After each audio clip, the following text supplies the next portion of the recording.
Iran is threatening US warships, as I understand it. Leland, tell us about that. How serious is this?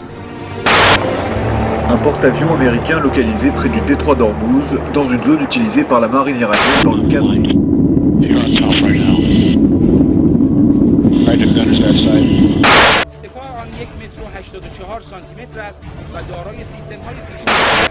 جدیدترین تجهیزات نیروی دریایی ارتش در رزمایش ولایت نبرد. از رزمایش بزرگ دریایی ولایت نبرد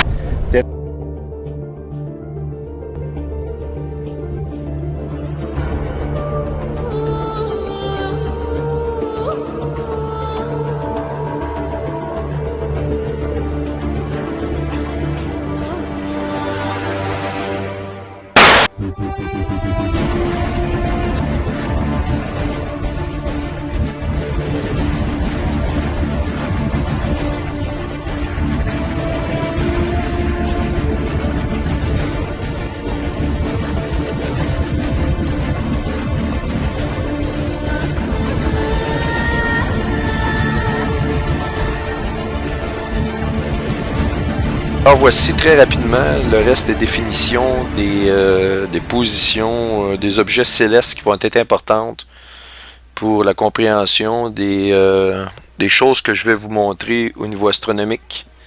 Alors le taureau ou la constellation du taureau eh bien, représente un marqueur du jugement de Dieu par le feu, mais surtout le jugement de Dieu avec grande force. Les Pléiades, ça signifie une congrégation, la congrégation du juge. Elle est aussi appelée, les Pléiades, les 7 sœurs dans la mythologie grecque. Et on va vous expliquer, celle-là je ne l'ai pas du tout, j'en ai jamais parlé avant. Mais vous allez comprendre pourquoi les Pléiades sont extrêmement importantes pour les Égyptiens et la ceinture d'Orion. Et que tous ces objets-là, les Pléiades et Orion, sont montrés par les grandes pyramides avec des ingéniosités d'ingénierie, si je peux dire, assez avancées. Vous allez voir pourquoi ils ont une obsession.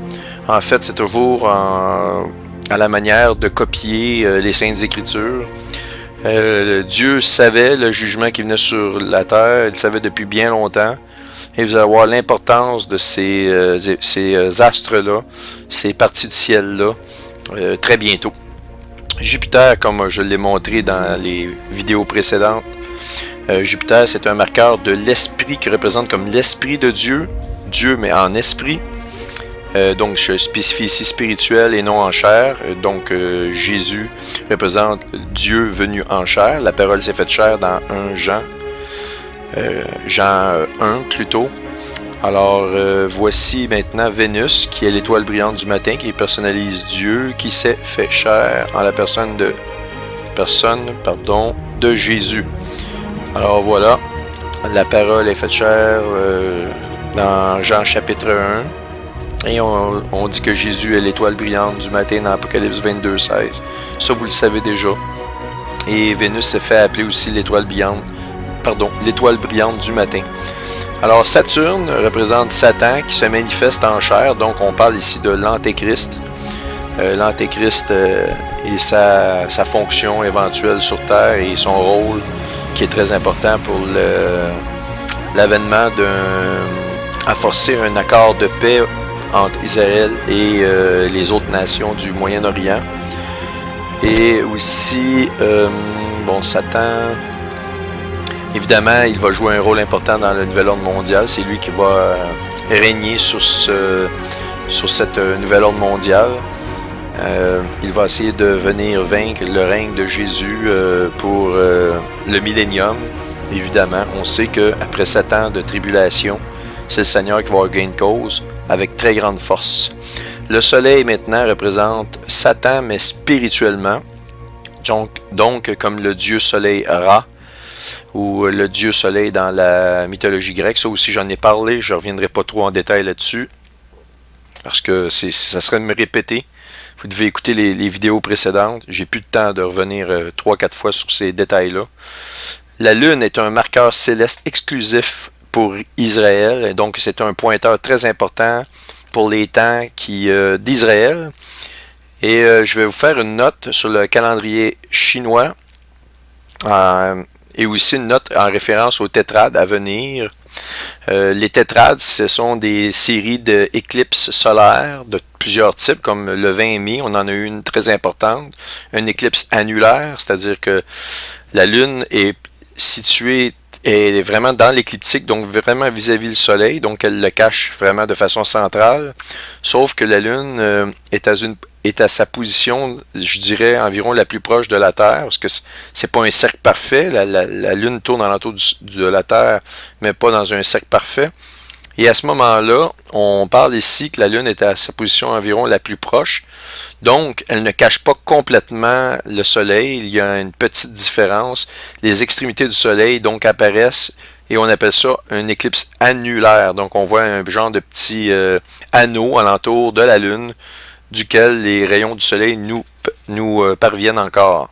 Mais ce qui est important de noter, toutes ces tétrades-là, bon, d'éclipses lunaires, mais aussi, nous avons dans ces tétrades-là une série de lunes rouges, c'est-à-dire des lunes dues à la position du Soleil par rapport à la Terre, vont nous apparaître dans le ciel comme ce qu'on appelle une lune de sang ou une lune rouge. Et il y en a une série très importante de plusieurs lunes rouges qui viennent. C'est des choses qu'on n'a jamais vues. Et curieusement, toutes ces éclipses solaires-là et lunaires sont précisément placés à des nombres de journées précises aux fêtes juives. Donc, c'est un très grand signe pour Israël. Et comme nous savons que, dans le fond, les cieux racontent la gloire de Dieu, et bien la gloire de Dieu passe par Israël physique, qui est l'horloge de l'humanité, ni plus ni moins, et bien forcément, ces tétrades-là doivent être importantes. Mais ce que je veux vous amener ici à voir, c'est que il n'y a pas d'éclipse solaire sans le mouvement de la Lune. Toutes les éclipses sont produites à cause de la Lune qui cache plus ou moins le Soleil. Et les lunes rouges, forcément, sont encore une fois, ça implique la Lune, sinon on parle de lune rouge, donc c'est la Lune qui est rouge. Et la Lune est un marqueur céleste exclusif pour Israël. Avant qu'on me pose la question, ceux qui pensent que les Chinois ont un calendrier lunaire, eh bien oui, ils regardent la Lune au niveau de leur calendrier, sauf qu'ils le ramènent toujours au calendrier solaire de toutes les nations. Et donc, en définitive, le calendrier chinois est un calendrier solaire et non pas lunaire. Je vous répète que vraiment, seulement Israël utilise la Lune vraiment au niveau de leur calendrier. C'est vraiment absolument... Moi, j'en ai la chair de poule quand je vous parle de ces choses-là. Il ne peut pas y avoir de hasard, c'est 100% de moyenne. Tout est relatif à Israël. Maintenant, Mars, un marqueur pour la guerre. On dit souvent que Mars est le dieu de la guerre dans la mythologie. Eh bien, ça semble être le cas et ça semble être toujours rapporté avec des guerres qui ont impliqué Israël. Le Scorpion, c'est un marqueur d'où provient l'esprit de l'Antéchrist, endroit d'où vient le Destructeur aussi. On va le voir plus en détail, parce que j'en ai pas parlé gros. La Balance, c'est un marqueur qui semble signifier la balance entre les forces du mal et les forces du bien. Tombez pas sur le dos, je vais vous prouver que c'est loin d'être farfelu. C'est basé sur, encore une fois, la Bible. Et vous allez voir que, encore une fois, Dieu nous raconte sa gloire. Il s'est passé des choses entre la Balance et le Scorpion, et vous allez voir la relation très bientôt. Je vous les donne rapidement, les pointeurs actuellement, ou les marqueurs, leur définition, parce que je dois vous parler très rapidement, sans plus attendre, d'un alignement extrêmement important, ou une position de planète extrêmement importante, qui a débuté le 20 mai 2012, donc je suis en retard. Par plusieurs raisons, je suis en retard, mais c'est pas même grave. Ce qui est important, c'est ce que je veux vous dire avant le 23 mai, à 23h59 minutes 59 secondes, pour être bien précis, vraiment à l'extrémité de la fin de la journée du 23 mai. Donc, ce type d'alignement-là qui se produit, qui a commencé au 20 mai, qui a débuté par une éclipse solaire, se termine, ça semble être un cycle d'alignement qui se termine le 23 mai. Et je crois que c'est une date extrêmement importante pour les débuts de la guerre avec l'Iran Et je vais vous dire des choses absolument incroyables à propos de cela, qui a rapport à nos recherches que personne sur Internet n'a dévoilé. Vous me direz que c'est un hasard, je vous mets au défi de le faire. Et vous allez voir que c'est pas arrangé avec le gars de la télévision. J'ai absolument, parce que je me fais souvent accuser de dire, ah, tu regardes la Bible, tu regardes les choses et tu essaies de faire fitter pour que ça ait l'air vraisemblable. Eh bien, vous qui m'accusez de ça, j'ai pas de temps à perdre à vous répondre. Mais vous irez refaire vos leçons parce que je vous mets au défi de m'expliquer de quelle manière j'ai pu savoir ça, parce que j'ai quand même un certain âge, j'ai pas des milliers d'années. Puis ces choses-là que je vais vous montrer ont été décidées bien avant que je sois né. Et on regarde maintenant les Écritures, on regarde maintenant la situation géopolitique et tout est en relation, tout est mis à la lumière maintenant. Maintenant, pardon, la ceinture d'Orion, ça représente les 3 rois mages qui suivent l'étoile de Bethléem, qui est Beltelgeuse, pardon. J'ai un peu de misère à prononcer ce nom d'étoile-là. Betelgeuse, qui était l'étoile de David. Donc, on voit ici les 3 rois mages qui suivent l'étoile de David. Et vous allez voir que ça a annoncé la venue de Jésus dans ce monde. La parole s'est faite chair, la parole de Dieu s'est faite chair dans la personne de Jésus, mais vous allez vous rendre compte que cette ceinture-là a un rôle très important pour la venue des tribulations et du nouvel ordre mondial. Et je vais vous donner de l'information et vous allez vraiment être époustouflés de voir que tout a été prévu. Et ne vous demandez pas pourquoi, encore une fois, les Égyptiens et toute l'élite qui vivent selon les dieux Ra, les dieux Isis, Osiris, les dieux égyptiens, se prosternent devant ces dieux-là et qu'ils affectionnent vraiment le livre des morts égyptiens, par exemple, ou la pyramide. La grande pyramide d'Égypte, par exemple, ils ont trouvé des alignements qui ont rapport avec les Pléiades et Orion. Eh bien, vous allez voir que ce n'est pas un hasard. Encore une fois, c'est une falsification des Écritures.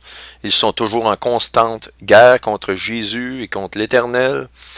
Je m'adresse beaucoup aux croyants, mais surtout à ceux qui n'ont pas encore donné leur vie à Jésus, à savoir que vous avez fait beaucoup de recherches, que vous connaissez beaucoup sur les Illuminati, que vous en connaissez beaucoup sur ce qui se passe dans le monde.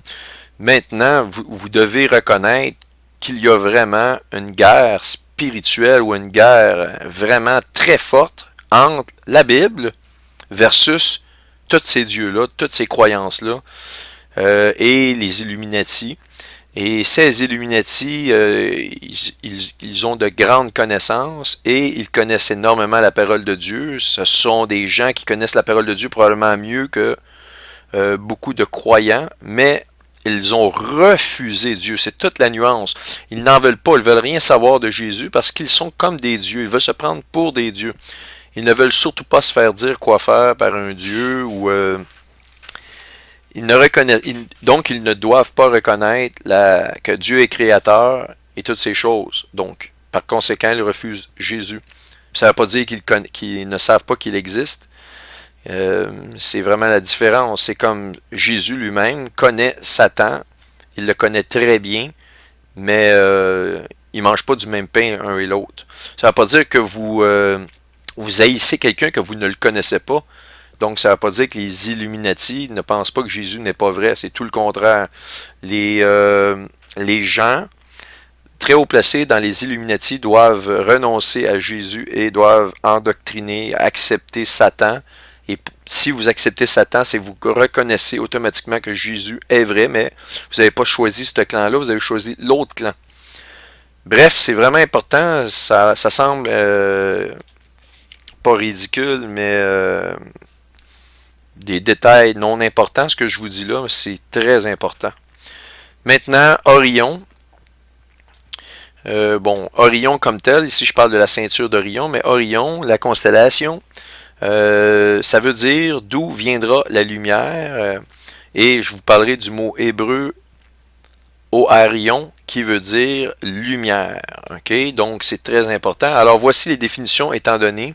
J'enchaîne sans plus attendre avec cette fameuse alignement du 23 mai 2012, c'est un cycle d'alignement, si vous voulez, qui a débuté au 20 mai, donc du 20 mai 2012 au 23 mai 2012.